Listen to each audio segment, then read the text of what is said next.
สบายดีท่านผู้ชมสบายดีเด้อเซียวเด้อและท่านคงจะฮู้ดีเนาะอันนี้คือเซียวสัญญาสายันเฮาพี่น้องเอ้ยผู้เจ้าของอันเพิ่นมาส่งเบียร์ไว้เนาะ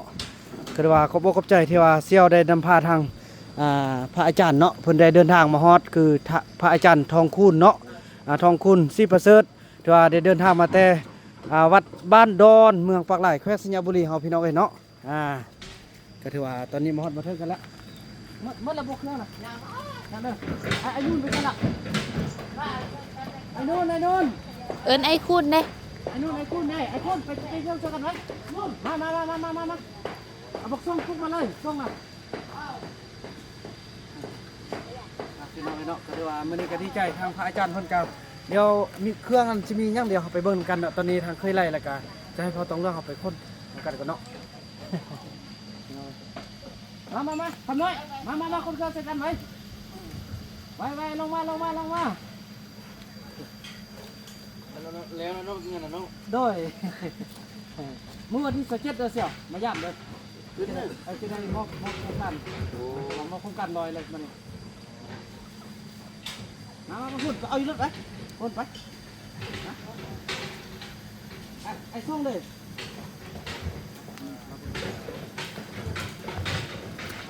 ไปเอาพื้นที่เขาเอาไปใส่จุดเตาร่วมคนนี้ท่านจะเป็นขี้ไก่เนาะบริลางเนาะเอานี่เลยเนาะเอาผ้ามาปูเนาะไปไอ้คุณไปเอาเครื่องไปยืนรถเอาผ้ามาปู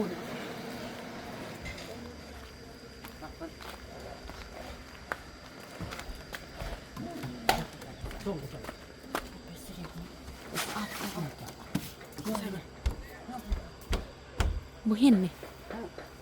เอาอันนี้มาปูเครื่องเนาะอาซานนั่นแหละนางลีก็ลุกจึกใส่จุกนั่นเคยไอเขาขึ้นแต่ใส่ยาเด้ออันไอเฟื่องเนี่ยมันเบาเฟื่องใส่จุกซาวลีใส่เจ๊เอฟซีเพิ่นให้ใส่ยาพี่น้องเลยเนาะ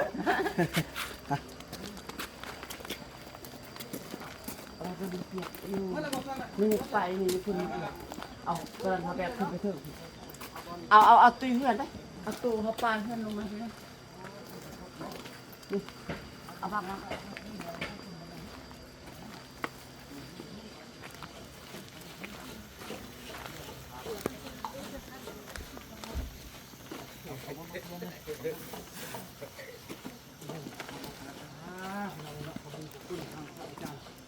คณะที่ได้เดินทางมาแต่ทางเมืองปักลายเฮามาแต่วัดบ้านดอนพี่น้องเอ้ยบ้านดอนบ่แม่นอันมาข้ามมาไปนี่ไปนี่ครับโอ้ขึ้นห้อยมุดเงี้ยเลยบ้านโอ้เนี่ยเลยเนี่ยเฮาโอ้เมียโตที่บ้านดอนนั้นเนาะโอ้เกิดอยู่กลางดงกลางดอนกลางน้ำพี่น้องเอ้ยกลางแม่น้ำโขงเป็นเครื่องนี่น่ะบ่ออกมาสิบ่เอามากินเนาะเอ้ยเนาะนี่เวลายางเนาะเครื่องเนาะ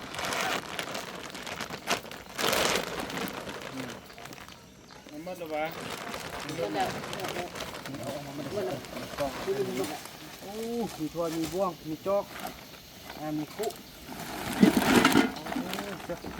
โอ้มีคุกพี่น้องเอ้ยนี่คุกเนาะ1 2 3 4 5นั่งละหน่วยเลยนี่เป็นคุกเนาะมีบ่นึง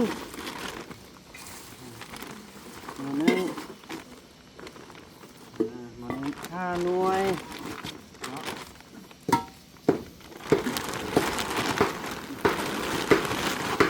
นี่พี่น้องเป็นแนวยางเนาะเป็นนี่ไปอันนั้นเนาะเกือบพี่น้องน้ำเกือบน้ำเครื่องโอ้เครื่องมีนึงพี่น้องเอ้ยกังมีหลายอย่างเนาะเครื่องกระป๋องงามเป็นเครื่องมือนึงพี่น้องเลยเนาะเจ็ดตัวก็ถือว่ามาถึงหมู่บ้านเขาต้องเรื่องเขาเลยพี่น้องเลยเนาะก็ถือว่าต่อไปก็จะทำการมองภาพกันอันส่วนที่เขาเสื้อก็แม่นแนวเลยเนาะ เชิญพระอาจารย์ทางนี้เนาะอันนี้มันเด้อนี่มันทางนี้เด้อ แม่มีลงลุ่มไว้ ติ๊กเอ้ยติ๊ก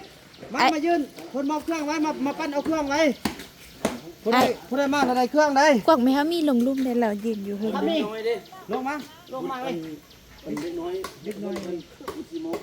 เข้าเฮียนเด้เข้าเฮียนนี่แล้วก็ไปป้าเด้แล้วก็อยู่นี่บ่เอาไปลงมาเนาะเดี๋ยวแกนแล้วก็แกนมันอันนั้น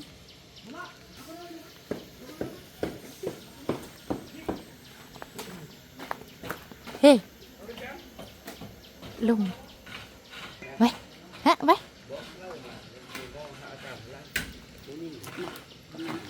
แม่มีมาทางนี้ นั่งยออยู่นี่กันเลยนั่งยอ นั่งฮันผู้หญิงนั่งลงผู้หญิงน่ะ ไปลุงนั่งลุง นั่งฮันก็ได้อู้เพิ่นมาเพิ่นก็นั่งนบอยู่ได้ไหมครับพี่ ไปปุ้นแล้วมื้อนี้มาแบ่งเอาไปเลยเด้อหม้อน่ะเด้อไปเฮ็ดนั่นเลยเนาะอันนี้ลูกนั่งนี่เด้อนั่งนี่สิบอกคนมาเด้อนั่ง เอาสาลีมาฮิไว้สาลีมานั่งทางนี้ ไม่ต้องแพทย์ นั่งนำแม่ครับมีแม่ครับเฮ็ดกำลังลงมา มาเลย เลย อ๋อบ่ให้ลูกบ่ให้พ่อนั่งหลับ นั่งฮันนี่เข้ามา นั่ง ฮันนั่งฮัน มาละเนาะมานั่งเยอะสติ๊กไปนั่งน้ำพุนี่ก็ได้ โอ้ทางไอ้กี่แก้วก็มาฮอดพอดีเลย บอกคนบ้านนึงเอาไปยุ่น้องนะนี่ประสงค์น้อยอยู่เลยส่งไม่ใช่หลักส่งต้องเพื่อนหรอบอกส่งที่ถูไหม แต่ว่าหมอครบเลยก็อันนั้นเลยเนาะอาจารย์ อั เนาะ นนั้นยาละ เป็นก็มอบเลยก็ได้ โดยอาทิตย์ต่อไปก็จะขอมอบให้ทางพระอาจารย์เนาะเป็นผู้ที่นำเอาวัตถุปัจจัยมามอบให้พวกเขาต้องเลือกเนาะขอเชิญเลย อันนี้ก็ นบเอา เครื่องอันนี้อาจารย์นำมาแจวัดเนาะมาช่วยเหลือญาติโยมเขาตรงเรื่องมื้อนี้ก็เครื่องนุ่งเกลือน้ำปลาน้ำตาลเครื่องนุ่งคงชื่อหม้อให้เป็นพวกเป็นอันนี้กรรมจะมามอบให้ทางญาติโยมเขาตรงเรื่องเรื่องนู้ให้เอาไปปั่นกันเด้อเครื่องเด้อปั่นกันแข่งกันน้อยนี่ไล่กับบ่ฮังว่ายังปั่นกันอันสองคนอยู่คนลูกมันในมือของอันนั้นนะ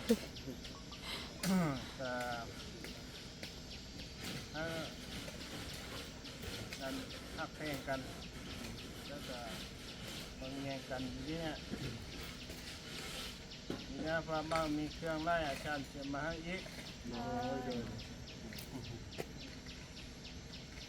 เอาตามนั้นแหละเอา มอบเอาเด้อจับเอาแบบนี้จับเอาเด้อจับเอาเด้อถือว่าอันนั้นเนาะถือว่าทางพระอาจารย์ทองรุ่นเนาะทองคูณประเสริฐเนาะเพิ่นได้นำวัตถุปัจจัยของโดยคณะเพื่อมาแต่บ้านวัดบ้านดอนเนาะเมืองปลายพระสิงห์บุรีตอนนี้ก็มาฮอดมาถึงพวกลูกพวกหลานแล้วฉะนั้นพวกลูกพวกหลานก็ดีอกดีใจที่ว่าได้รับการอุปถัมภ์คำสู้จากพระอาจารย์จากหลายๆท่านเนาะที่ได้ร่วมอนุโมทนาสาธุเอาบุญร่วมกันว่าตอนนี้พวกเราก็จะได้แบ่งกันเนาะปฏิบัติขอบใจทางพระอาจารย์ผมด้วยทีมงานผมด้วยคณะขอให้ทางทุกท่านรวมโดยทางพระอาจารย์จงดีมีแห้งอยู่ดีมีใส่อยู่เป็นโฮมโปมใส่ให้พระพุทธธรรมให้พระพุทธศาสนาอยู่นานๆและตลอดไปด้วยเนาะขอให้เจริญรุ่งเรืองเรื่อยๆสาธุ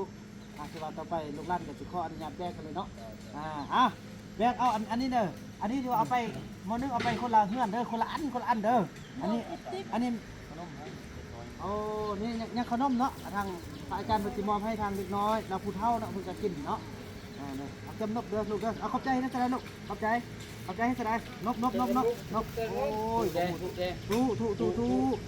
เนาะ กว่าได้มีเล็กน้อยนะ โดยมีแต่เอาผู้เฒ่าครับเอาไม่เท่ามีเด้อไม่เท่ามีนกถูเด้อถูเด้อบ่เอาบ่เอาซะแล้วพอเพิ่นอยู่ปู่อยู่ป้านะเพิ่นบ่เคยเห็นอันอยู่ในพระเรื่องเอาเนาะเพิ่นก็อาจจะตื่นตาด้วยนึงก็ถือว่าบุญฮอดกระเทิงละมันมีบุญละมันนี่น่ะจะได้เห็นเพิ่นผู้ใดเห็นเพิ่นเป็นคนมีบุญเลยนั่นแหละเนาะเอาบัดนี้ยาตึมไอ้ขี้แก้วโดยสบายใจ ทางเอื้อยง่ายเขาก็มาฮอดแล้ว งานในยูทูบกันนี่แหละวันนี้แบ่งเอาเลยแบ่งเอาตอนนี้เลยครับแบ่งเดี๋ยวเอาเพิ่นเฮ็ดนี่เลยเอาอย่าส่วนเกือบไปง้อนี่เอาไว้อยู่หุ่นครัวได้หุ่นครัวนึงเด้อพอเตรียมสิจัดงานมื้อวันที่27สิงหาคมนี้จะจัดงานมอบอันบ้านเฮาตรงเรื่องนี้พอดีเลยขน้อยก็สิได้เด้อขน้อยก็สิได้นำเอาวัตถุปัจจัยนี่ละเตรียมไว้ปรุงแกงอาหารไว้ต้อนรับแขกแล้วก็จะอาศัยหม้ออาศัยเตียงอาศัยครกอาศัยทุกอย่างที่พระอาจารย์ผมโดยคณะมอบเนาะในการนำใส่มือนี่พี่น้องเอ้ยกันสิดาไกลๆก็มาฮอดละแบ่งเอาเด้ออันบ่นั้นสักอันนั้นน่ะคู่ละคู่เลยอันของคนละคู่เลยคู่น่ะไปสักเครื่องรักษาได้เพิ่นให้แล้วอ่ะอันนี้ของไอ้บุญรอดเนาะนี่เนาะติ๊กนี่น้องติ๊ก ติ๊กเอาเลย ลุกแล้วบัดนี้นะลุกแล้วบัดนี้นะนี่ระเบิ่งแล้วสิ้นนี่เอาเกี่ยมเอาไว้นุ่งในงานเนาะในงานที่ว่าจะหมดมาเท่านี้เพิ่นเลือกว่างเลย เริ่มข้ามเพราะยันว่าจะครบครัวกันนะเอามาบุกครบเนี่ยโดยว่ามีซี่เนี่ยมอจะมาซี่โดยโดยแล้วก็ได้ละพอครอบครัวผู้เฒ่านี่ก็อาศัยต้องครอบครัวนี่แหละครัวสิเป็นเอาขี้มเอาบอกโอ้ซาลีมีขี้มีน้องซาติกซาลีเอาบอกขี้น่ะขี้เอาเด้อเนาะแล้วอันนี้สิ้นเด้อนี่สิ้นงามพากันเลือกเอาเด้อเอาไว้นะผู้ใดเอาเราอันนั้นอีติ๊กนะอีติ๊กนะแบ่งเขาเอาแบ่งกันเด้อผู้หญิงเด้อแล้วเอาแล้วบ่แม่นคู่สิเข้าป่าเด้อเครื่องงามเนี่ยบ่เฮาเข้าป่าก็เด้อ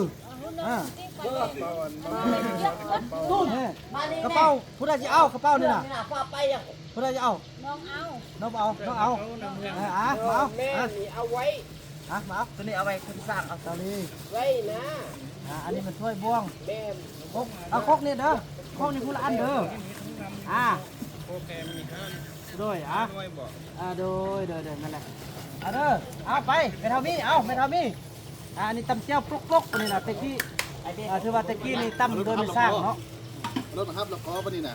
ปัจจัยเนี้ยตะกี้ถ้าไม่สร้างตำเดี๋ยวนี้มีครกตำแล้วไปตำเจียวยังงามเอาตัวนี้เอาตัวนี้คนละตัวนี้โดยแต่คือกันเนาะมันมียังเต็มอันนี้ไปไว้ไปคนไปงั้นตอนที่เราพากันปั้นกันเด้ออันนี้มันนี่พาเซ็ตเด้อเนี่ยพาเซ็ตเรามีแว่นอีกนี่มีแว่นมีขี้เบอร์มีนะขี้เพิ่มนี่นะกินสติ๊กแล้วนี่มันสีแก้วอยู่นี่เอาพากันไปปั้นกันเด้อเราเกลือเป็นนวลเคยเอาไปไว้นั่นก่อนเด้อยกไปเลยยกไปหมดเลยอันนี้ก็แบบเอาไว้อันนั่นเด้อไว้กว่าน้องกันโอ้มีซากเด้นี่บักงามมีเสียมมีอันนั้นเนาะมีจองมีครบสุดเลยไปกว่าน้องเด้อมันควักหมดเนาะแม่นพอยังสิแป้งอยู่เอามานึงเด้อเอาไปเด้อเอากระชกขนาดนั้นเนาะขอบใจขอบบุญคุณนำทางพระอาจารย์ทองคุณหลายๆเนาะคนใดเอาวัตถุปัจจัยมาฮอดกันแบ่งกันพากันแบ่งเอาเด้อโปรลูกร้านกับผมมีอย่างที่ก็บุญคุณกับที่มีแต่ว่าทางความดีต่อไปช่วยเหลือกระเจ้ามีอยู่มีกินเนาะนี่นะเจ้าบอกว่าที่เขาที่นั่งก็เด็กพูดเอาเลยที่นี่นะเอาตะนันเย็น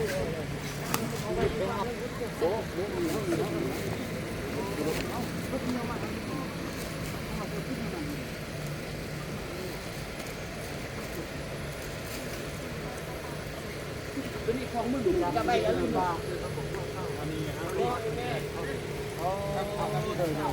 น้องคนมอบเงิน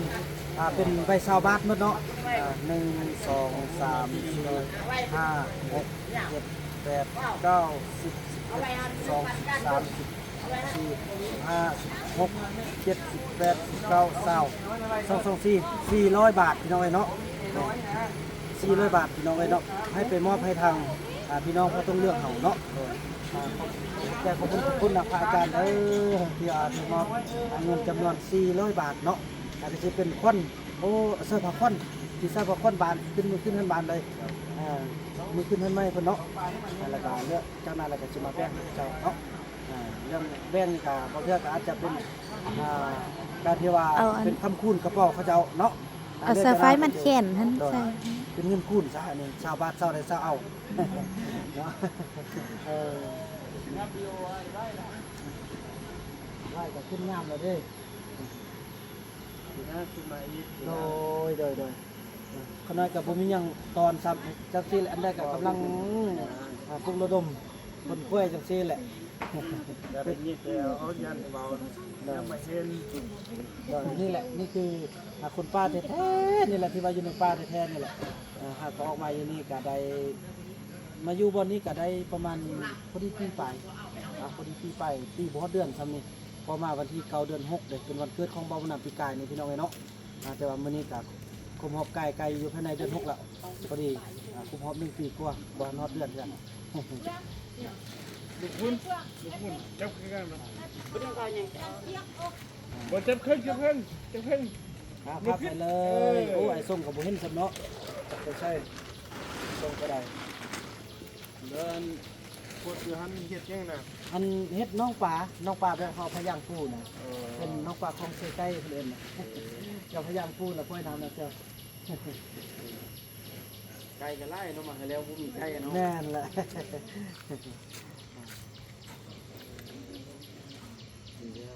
บัดมอมขับนี่ก็เลยอนามัยเด้เนาะกล่องมัน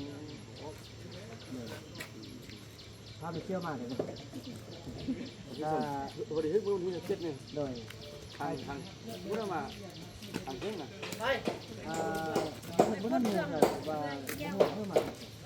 กำลังอาจารย์มีการถ้ามีโอกาสมีเวลาก็สละเวลามาเบิ่งมาเยี่ยมมายามนำเด้อ เดี๋ยวเราบัดมาเฮิรนมามอบเราหังที่ป้านเขามาบอก ก็ออกมาเดี๋ยวบ่ได้เห็นกันเอา ในระดมออกมาโอ้โน่ ด้วยยัง10 คนอยู่พุ่นน่ะอยู่พี่10 คนน่ะ10 ต่อ 10แล้วเด้อ แล้วเขาว่ามีหูยิงหูนึงลูกแล้วก็ ผู้เฒ่านี้ ลูกชายเอาหัวว่าอายุ10ตั้ง4ปีน่ะ แม่นล่ะ อันนั้นยังอยู่คนอยู่บอกมา บ่ออกมาแล้ว เอามาบ่เนาะ เขาว่า ดมนะเราบับเอาเดี๋ยวเขาคุกเขามานี่อันนี้ คือเขาที่นี่แหละ เราอันนี้เป็นระดมกับบอกมานี่ ที่นี่นะเขาแล้วบางคนเขาจะยังที่พันกับเดินอยู่ป่าอยู่ขนาดนี้มันค่อยที่ยังเข้าไปแต่ เขาไปไกลบ่ โอ้ย่างไปก็เป็น2 มือเลยพี่พรน่าจะพูดลุงห้อยคือพูดลุงห้อยเลยเพราะว่ามันไกลเนาะถือว่า ถ้าเขาอันเขาห่างบ้านคุณมอง นาเวน มองบอกคันท้าเขาห่างนาเวนอ่ะ ขโมยอยู่ก็ที่ไปที่ไหนก็เท่ากันบอกเขาจะอยู่จุดกลางๆนะเขาไปนี่เขาจะอยู่กลางไปทางนั้นมากเขาไปอยู่กลางๆสิเขาจะอยู่ น่าแล้วบ้านเอาไปเห็นน้องห้องน้ำมาเข้าอยู่คนนี่นะเบ๊ไปเลย ตอนนั้นนะตอนนั้นได้อยู่ตีนผู้นี้เจ้าตีนกลางตีนผู้นี้ทางรถที่ของเขาน่ะก็ห้ามไประดมกันออกมา แกคนผู้ตรงบ่ กายฮอดห้วยเมียงแล้วก็ฮอดห้วยส่งน้ำพื้นเก็ดห้วยชนะพุ่นแหละที่ผู้ฮวดผู้นั่นแหละอาจารย์ก็ฮู้ ว่า ตะกี้เคยไป บ้านอาจารย์ก็ยุ่น บ้านเพิ่นอยู่บ้านนาอุ้มนี่เด้ โอ้เดย วัดอยู่บ้านดอนบ้าน กะฮักมันก็สิบ่เกินความสามารถของเฮาหรอกเนาะบางเทื่อนั้นระดมออกมาน่ะ แม่นแหละเดี๋ยวนี้ก็เข้านำสปามันจะที่ออกมาเอา น่ะโอ้ยบ่เฮิงกันเที่ยวมาเฮาก็คอยระดมไปก็บ่เรือ ไปซื้อของปีอ่ะ เรือกับความพยายามของเฮาหั่นแหละ เอาเราบ่ย้ายหรือไม่ใช่ไปอยู่คนเราบ่ย้ายเนี่ย ย้ายไปเรื่อยๆกัน ย้ายก็ย้ายมาโม่ที่เด็กย้าย ยายไปใกล้บ่ร้อนน้ำกันได้เนาะ เดี๋ยวนี้ไปโยเคนห้วยส่งมันส่งกับไปส่งมือนะพี่พรน่ะ ถ้าเป็นทางเที่ยงก็บ่ว่าแล้วมันเกินผู้มา ขึ้น พูด พูดแล้วก็ลงห้วย ขึ้นนั่นแหละจนไปจุกกี่เฟื่อนั่นน่ะ เออ เพราะมันสู้นะมีพูดต่อไปมันสู้ บาตองเรื่องมันก็ย้ายไปแล้วเนาะมันต้องง่าย แม่เรายังเป็นเรื่องดังเดิมแต่แท้อะไรนั่น แค่แล้วสมมุติว่าบัดใช้ได้ป่วยเฮาเนี่ยจังได๋ ถ้าเกิดก็ออกมาส่งข้าวแล้วเท่าไปเป้เอามาไปคั่วแล้วก็ไปที่เก่าเพราะเขาเจ้าบ่มียุคบ่มียาหยังเลยนะ แม่นเฮ็ดได ทางยาพื้นเมืองเขาเจ้าก็บ่ฮู้หยังเลยเดี๋ยวนี้ เพราะว่านั่นที่คันถ้ามีซุ่มมาอยู่ที่ตะนี้ซุ่มนี้ไประดมเอาตะนี้มันก็ต้องมาเนาะอันนี้เราอ๋อแบบบ่มีการระดมกันบ่ อัน โอ้ เที มาย บ ดู กัน ก่อน เทียบกันระดมเข้ารักไปป้า พอนำเข้าว่าอยู่แบบนั้นแบบนี้สบายปัญญา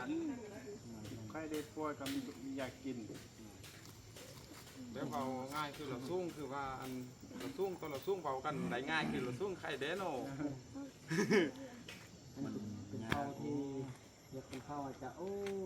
คือว่าอะไรเขาขึ้นมาอยู่กับป้าเนาะอาจารย์เนาะก็เลยโอ้ยบอกคอยว่าได้อดได้ทนเนี่ยบางเทื่อก็อาหารจะได้ก็ค่อยอดค่อยลงบางเทื่อเขาก็บ่ฮู้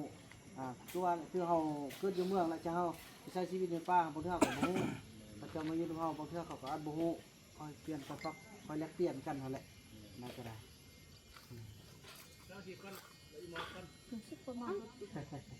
โอ้ทางนั้นก็ทีมงานทางนั้นเข้ามาในพอดีครบเนาะทำมาหอมเลยโดย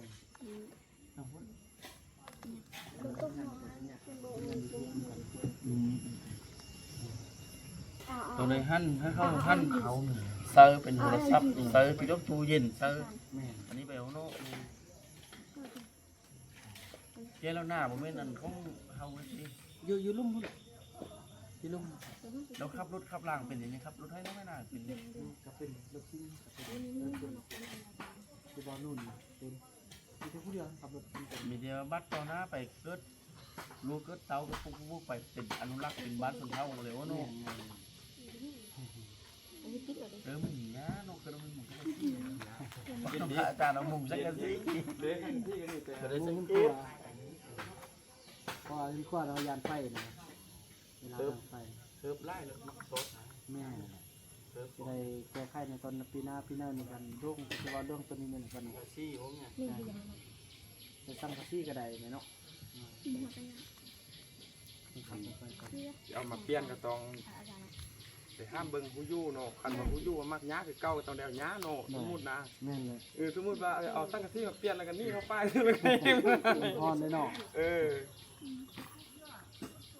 สัมผัสว่าขันห้าเคียดนี่นะมักระดมเหมือนกันเนาะ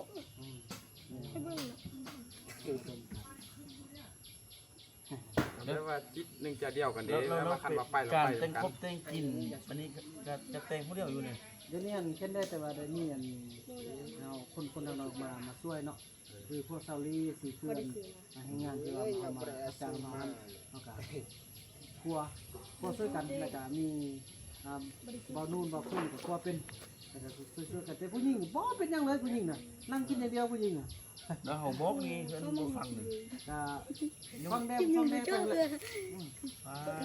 อยากยุ่งอยู่ก่อน ขันโบเฮียนเห็ดเฮ้ยนี่คือซีเมนนั่งอยู่ละลาเนาะแล้วชุดประจำบ่มีเลยมือเปิดนี่นะ ชุดประจำนี่น่าจะเป็นชุดที่ทางเมืองเขาจะกำหนดให้มันเป็นชุดเทไฟ เปิดไป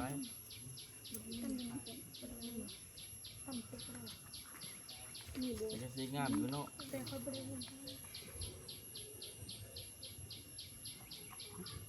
ลึกจุกอยู่ข้างในรูปเป็นพุ่นเลยเนาะ เอาคันว่าข่าวนี้นะที่ชวนอาจารย์ขึ้นไปอันนั้นเอา โอ้เดี๋ยวเขาจะเกี่ยวกับเขาอุปจัยทางอาจารย์ไล่ ไปเว้น้ำคุณก่อน โดยขอให้เดินทางด้วยความสวัสดิภาพตลอดปลอดภัยเมื่อหน้ามาเยี่ยมมายามขึ้นเด้อพระอาจารย์เด้อเด้อเดินทางปลอดภัย เอาไปซุบเลยเอาไปซุบเลยเอาเลย คำหน่อยขออย่าซุบ แล้วเดี๋ยวนี้เนาะขอบใจเป็นโอ้ขอบใจแล้ว ห้ามกับไป ไปกันไปกันนะพร้อมเลยเอามาเลย ขอบใจเด้ เดี๋ยวนี้เดียวขอบใจเด้อขอบใจเด้อสิโอ้ อยู่คนนี้ อันนี้เนี่ยผมเลยออกมาได้ออกมาเป็น ไปป่าน่ะ ยู่เลย ยุงกัด จะว่าอยู่ในป่าเนี่ย อยู่นี้สบาย ใช้ชีวิตแบบ แม่นแล้วก็ที่มันมายาม เขาปลายุงกัดโอ้ยพวกไล่แต่ปลานะอยู่นี่ได้กินดี บ่ใส่มักซิบแด่เพิ่นประตูลูกไก่น่ะ แล้วก็คือยักษ์ในเมียก็ไปซอกลิ้นเศร้าอยู่บ้านพุ่นแล้วก็เอาเมียมาอยู่ ธนาก้อนได้เงินก้อนพ่อก็มีเงินไล่เรา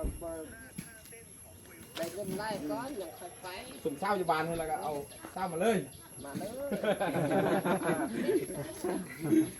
อันนี้กูไปเที่ยวเช้าแล้วมีเงินจักนิด กลับแล้วกลับแล้ว เด้อเสี่ยวเด้อเดินหน้าไปเด้อเสี่ยวเด้อถือว่าพี่น้องเนาะถือว่ามาฮอดนี้ก็ถือว่าภารกิจของ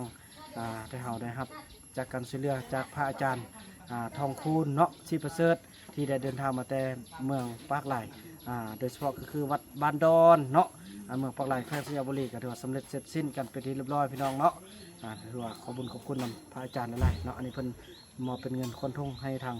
พอต้องเรื่องเฮาเนาะเดี๋ยวก็จะได้ไปใส่ผ้าควันเนาะพี่น้องเนาะของเพิ่นเป็นเงินคำเงินคู่เลยพี่น้องเอ้ยเงินจากพระอาจารย์ให้เนาะตัวซ่องได้พี่น้อง20 ใบเนาะแล้วก็ใบ20 บาทขอบคุณขอบคุณหลายๆถือว่าคลิปนี้บ่าวนำขออนุญาตจบคลิปกันเพียงเท่านี้ก่อนแล้วก็พบกันใหม่ในคลิปต่อไปเนาะคลิปนี้บ่าวนำขอกล่าวคำว่าสบายดี